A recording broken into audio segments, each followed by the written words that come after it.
Hello students, welcome to let's do it. Students, daily top 10 MCQs की इस series में आपका स्वागत है। डेली टॉप 10 एमसीक्यूज़ की यह सीरीज़ आपके आने वाले हर एक कॉम्पिटिटिव एग्जाम में बहुत ही ज़्यादा हेल्पफुल होने वाली है। चाहे आप HPTST, arts, medical, non medical, LT commission, steno, clerk, NVS, KVS, TST, PST, other कोई भी स्टेट एग्जाम जिसकी आप तैयारी कर रहे हो, उसमें यह सीरीज़ बहुत ही ज़्यादा हेल्पफुल होने वाली है। तो चलिए स्टूडेंट्स, स्टार्ट करते हैं अपने क्वेश्चन नंबर 1 के साथ। तो हमारा क्वेश्चन नंबर 1 है, उत्तर पूर्वी मानसून के कारण किस राज्य को अधिकतम वर्षा प्राप्त होती है? The state which receive maximum rainfall due to the north east monsoon is, इसका राइट आंसर हो जाएगा option number C, Tamil Nadu. Tamil Nadu में जो है तो उत्तर पूर्वी मानसून के कारण अधिकतम वर्षा प्राप्त होती है।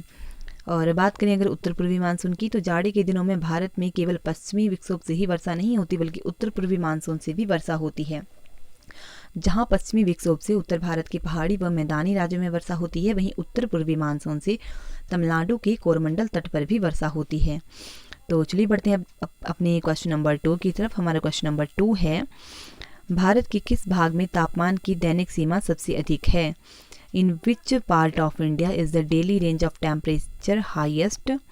तो आपके पास यहाँ पर 4 ऑप्शन दिए गए हैं, आपको इसका राइट आंसर बताना है। तो इसका राइट आंसर हो जाएगा ऑप्शन नंबर डी, राजस्थान के रेगिस्तानी इलाके। तो राजस्थान के जो रेगिस्तानी इलाके हैं वहाँ पर तापमान की दैनिक सीमा सबसे अधिक रहती है। भारत के थार मरुस्थल में दैनिक तापमान अधिक होता है क्योंकि यहाँ जल की मात्रा बहुत कम है। तो चलिए बढ़ते हैं अब अपने क्वेश्चन नंबर 3 की तरफ। हमारा क्वेश्चन नंबर 3 है, निम्नलिखित में से कौन सा राज्य अधिकतम प्राकृतिक आपदा का सामना करता है? तो आपको बताना है कि कौन सा ऐसा राज्य है जो सबसे ज़्यादा प्राकृतिक आपदा का सामना करता है। तो राइट आंसर हो जाएगा ऑप्शन नंबर बी, ओडिशा जो है सबसे ज़्यादा प्राकृतिक आपदा का सामना करता है। तो चलिए बढ़ते हैं अब अपने क्वेश्चन नंबर 4 की तरफ। हमारा क्वेश्चन नंबर 4 है, रंजीत सिंह के राज्य में सम्मिलित था। तो Ranjit Singh was involve in which the state? तो इसका राइट आंसर हो जाएगा option number D, Srinagar. Maharaja Ranjit Singh जो थे वो सिखों के सूकर चकिया मिसल से संबंध रखते थे। इन्होंने 1801 और 39 तक भारत के उत्तर पश्चिमी भाग में स्थित सिख साम्राज्य का नेतृत्व किया था। रंजीत सिंह ने विभिन्न सैन्य अभियानों एवं संधियों के माध्यम से सिख साम्राज्य का विस्तार किया। इनके साम्राज्य के अंतर्गत निम्नलिखित क्षेत्र सम्मिलित थे: लाहौर, अमृतसर, अटक, मुल्तान, बारी दोआब, पेशावर एट्सेट्रा। तो चलिए बढ़ते हैं अब अपने क्वेश्चन नंबर 4 की तरफ। हमारा क्वेश्चन नंबर 4 है, सिख राज्य का अंतिम शासक कौन था? Who was the last ruler of the Sikh kingdom? तो आपके पास यहाँ पर 4 ऑप्शन है, आपको इसका राइट आंसर बताना है। इसका राइट आंसर हो जाएगा option number D, Dilip Singh. तो दिलीप सिंह जो थे सिख राज्य के अंतिम शासक थे। और बात करें अगर ऑप्शन नंबर डी की, दिलीप सिंह की, तो रंजीत सिंह के सबसे छोटे पुत्र महाराजा दिलीप सिंह सिख साम्राज्य का अंतिम शासक थे। इन्होंने 1843 में 5 वर्ष की आयु में अपनी मां रानी जिंदन कौर के संरक्षण में राज सिंहासन पर बैठाया गया। इनके शासनकाल में प्रथम सिख युद्ध 1846 में हुआ। दिलीप सिंह का निधन 23 अक्टूबर 1893 को पेरिस में हुआ था। इन्होंने सिख धर्म त्याग कर ईसाई धर्म को अपनाया था। तो ये भी मोस्ट इंपॉर्टेंट पॉइंट बन जाता है कि इनमें से कौन सा एक ऐसा शासक था या सिख शासक था जिसने सिख धर्म को त्याग करके ईसाई धर्म को अपना लिया था? तो आपका राइट आंसर हो जाएगा कि दिलीप सिंह जो थे उन्होंने सिख धर्म को त्याग करके ईसाई धर्म को अपनाया था। तो बढ़ते हैं अब अपने क्वेश्चन नंबर 5 की तरफ। हमारा क्वेश्चन नंबर 5 है, हुगली को बंगाल की खाड़ी में समुद्री लूटपाट के लिए किसने अड्डा बनाया था? तो आपके पास यहाँ पर 4 ऑप्शन दिए गए हैं, आपको इसका राइट आंसर बताना है। तो इसका राइट आंसर हो जाएगा ऑप्शन नंबर ए, पुर्तगाली। तो पुर्तगाली जो थे उन्होंने हुगली को समुद्री लूटपाट का अड्डा बनाया था। तो बढ़ते हैं अब अपने क्वेश्चन नंबर 6 की तरफ। हमारा क्वेश्चन नंबर 6 है, भारत के साथ व्यापार के लिए सर्वप्रथम संयुक्त पूंजी कंपनी किन लोगों ने आरंभ की? Who started the first joint capital company for trade with India? So आपके पास यहाँ पर 4 ऑप्शन हैं, आपको इसका राइट आंसर बताना है। तो इसका राइट भी आंसर होगा ऑप्शन नंबर ए, पुर्तगाली। जो पुर्तगाली थे उन्होंने भारत के साथ व्यापार के लिए सर्वप्रथम संयुक्त पूंजी कंपनी आरंभ की थी। तो बढ़ते हैं अब अपने नेक्स्ट क्वेश्चन की तरफ, क्वेश्चन नंबर 7।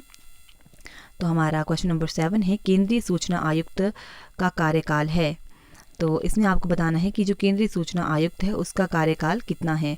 तो इसका राइट आंसर हो जाएगा ऑप्शन नंबर डी, 5 वर्ष या 65 वर्ष की आयु तक।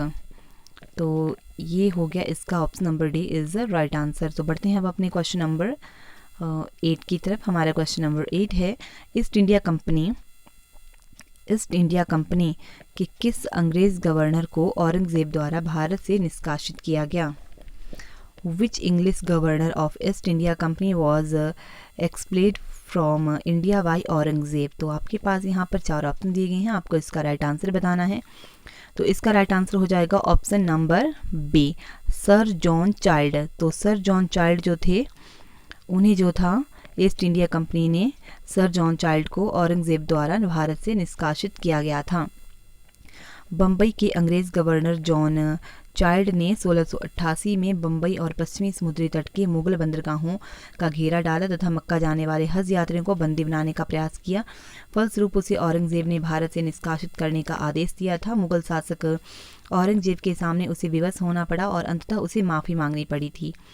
तो चलिए बढ़ते हैं अब अपने क्वेश्चन नंबर 9 की तरफ। तो हमारा क्वेश्चन नंबर 9 है, स्वर्ण सिंह समिति द्वारा माना गया प्रश्न किससे संबंधित था?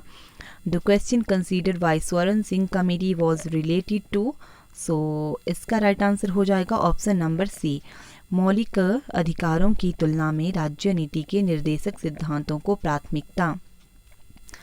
तो 1976 में कांग्रेस सरकार ने सरदार स्वर्ण सिंह की अध्यक्षता में एक समिति का गठन किया। इसे संवैधानिक संशोधन समिति के रूप में जाना जाता था। 42वां संवैधानिक संशोधन इस समिति की सिफारिश का परिणाम है। इसने राष्ट्रपति प्रणाली को इंगित किया जो भारत के लिए अनुपयुक्त है। हालांकि आयोग ने मुख्य रूप से मौलिक अधिकारों पर राज्य नीति के निर्देशक सिद्धांतों को प्राथमिकता देने पर सवाल पर विचार किया था। तो बढ़ते हैं अपने आज के लास्ट क्वेश्चन की तरफ। हमारा क्वेश्चन नंबर 10 है, निम्नलिखित में से कौन दक्षिण भारत की सबसे ऊंची चोटी है? Which of the following is the highest peak in south India? तो आपको इसका राइट आंसर बताना है। तो इसका राइट आंसर हो जाएगा ऑप्शन नंबर ए, अन्नाईमुडी जो है वो दक्षिण भारत की सबसे ऊंची चोटी है। यह नीलगिरी पर्वत श्रृंखला में अन्नामलाई पर्वत श्रृंखला पर भी स्थित है, जिसकी सबसे ऊंची चोटी अन्नाईमुडी है। इसकी ऊंचाई 2695 मीटर है। यह दक्षिण भारत की सबसे ऊंची चोटी है। सो स्टूडेंट्स, आज के साथ यहाँ पर हमारे डेली टॉप 10 MCQs समाप्त होते हैं। कल हम नेक्स्ट वीडियो के साथ मिलेंगे और अगर आपको ये हमारी वीडियो अच्छी लगी हो तो प्लीज़ आप वीडियो को लाइक करें, इसे अपने दोस्तों के साथ ज़्यादा से ज़्यादा शेयर करें और चैनल को सब्सक्राइब करना तो बिल्कुल भी ना भूलें। Thank you so much.